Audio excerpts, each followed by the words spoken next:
Mario Kart 64. What can I say? This was definitely one of my favorite games on the old N64. This game was a huge step up from the previous, being that the first in the series with three-dimensional graphics.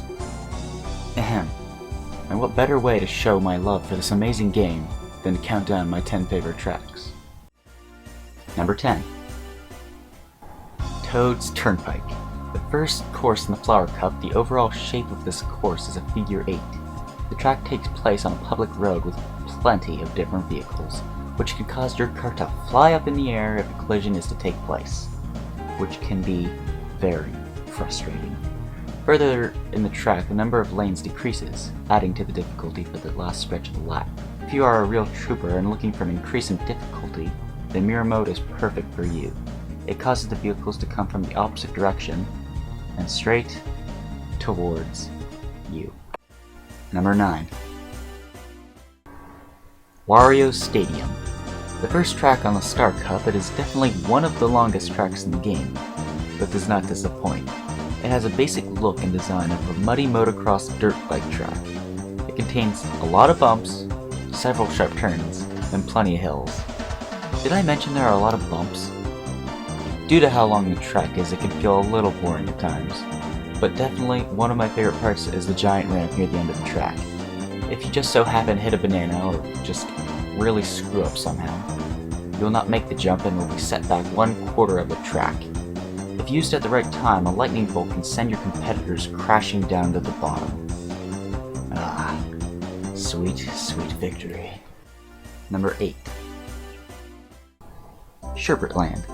This track is completely covered in ice, which obviously takes away a lot of traction, making it harder to steer. The track is all cracked and broken up, but if you want to shave a couple seconds off your time, you can jump over the cracked corners. But be warned, if you fall in, Mr. Lakitu will have to come in and save your sorry frozen ass. But what is unique about this track that it is filled with cute, adorable little penguins? The penguins in this track will constantly be sliding from one side of the track to the other, always getting in your way. Further on, you'll reach my favorite part of the track, an ice cavern full of giant penguins running all over the place that you will have to avoid. But that can be pretty difficult at times. Once getting back outside, you've reached the finish line. I'm Luigi, number 1. Number 7. Bowser's Castle. As soon as you start the race, you know you're in for something special. Passing by a flaming Bowser statue, you enter a room full of thwomps. Then another room full of thwomps. And then another. Good God, they're everywhere! They can be found sliding across the floors from one side to the other, getting in your way, just like those damn penguins. Except these things are 10 times worse. As you continue, you'll drive through Bowser's hallways and a tiny little bridge over lava, going on to a staircase plastered with pictures of himself. Eventually you'll drive up a tower, and before reaching the finish line you must fight for first place on the rooftop of his castle. Truly an epic race. Number 6. Yoshis Valley. Starting the track, you'll have to drive down a hill into this humongous canyon, which then branches off into many different paths. In fact, there are so many the game can't tell what place you're in until the finish line. These different branching pathways can be very narrow.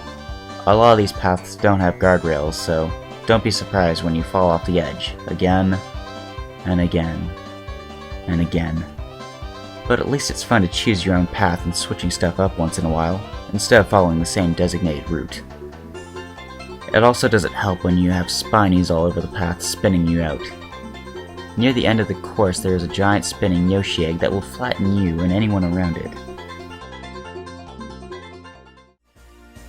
Number 5. Choco Mountain. Starting off, you can see the track is pretty foggy, making it a bitch to see oncoming obstacles. Passing through a chocolate tunnel, the player then navigates through a twisty road. Continuing on the track, you'll meet an overhang, and if you sadly fall off the side, you'll have to go over that small section of track again. The most noticeable feature is the tumbling boulders that then flatten you. If you can avoid the boulders, you've reached the home stretch. By jumping over a few hills, you've reached the finish line. A very fun track, but the thought of chocolate makes me hungry. Number 4. Mumu Farm. Being a relatively short track makes it all the more hectic. Definitely also the most simplest track, it is a basic circle. Passing by many fenced cows, you fly by plenty of hills, and duck under bridges. Not much for obstacles in this course except for the Monty moles that peek their heads out of their holes. They're easily avoidable, but if you feel like shaking things up and being a man, you can risk driving through the Monty mole minefield.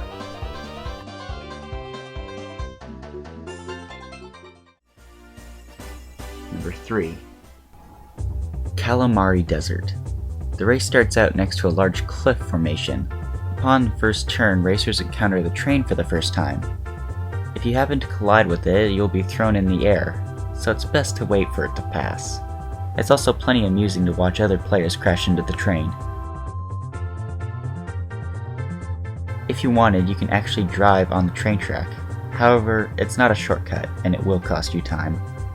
After passing the tracks, the players can see how empty the desert is, only passing by plenty of cacti. Nearing the end of the track, players race alongside the track of the train, watching it exit the tunnel. Number 2. DK Jungle Parkway. The race starts off along the shoreline of a river where you get to see the cruise boat. Continuing on, players pass under the giant jump that awaits them just ahead. After getting a gorgeous view of the river, players pass many tight turns. If they happen to go off course, the jungle's natives begin to throw rocks, which can be very annoying. Proceeding, racers drive over a wooden bridge at the edge of a waterfall, that then takes you to a small cave which takes you back to the start. This is a very fun course that reminds me of an Indiana Jones adventure, which is why I placed it at number 2.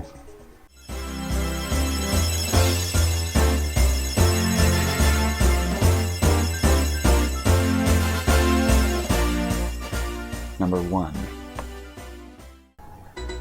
Koopa Troopa Beach. Named after the giant rock formation at the start of the race. The entire track you follow the shoreline. After the first turn, you begin one of many ramps in the track. Like really, there's a lot of them. After passing under a giant rock begins my favorite part. You can pass by the ramps and take the best shortcut in any Mario Kart game.